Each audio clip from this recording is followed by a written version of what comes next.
别花，你秀这个。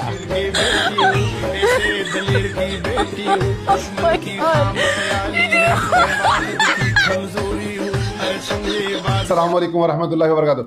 आज की वीडियो थोड़ी डिफरेंट है और आज की वीडियो बनाने का मकसद ये है कि जिस तरह गवर्नमेंट ऑफ पंजाब ने हेलमेट पर सख्ती की है, दरअसल ये फ़ायदा आप ही का है। इसमें गवर्नमेंट का तो कोई फ़ायदा नहीं है, क्योंकि इसमें खुदा ना खास्ता कोई एक्सीडेंट होता है, अल्लाह ना करे, तो आपकी सेफ्टी रहती है, क्योंकि आपके वालिदैन, आपके बीवी बच्चे, आपके बहन भाई आपका इंतज़ार कर रहे होते हैं। जिस तरह हेलमेट आपको सिक्योर करता है, इसी तरह अमजद एसोसिएट्स भी अपने ओवरसीज़ कस्टमर्स और पाकिस्तानी ओवरसीज़ कस्टमर्स को उनकी सरमायाकारी को महफूज करता है।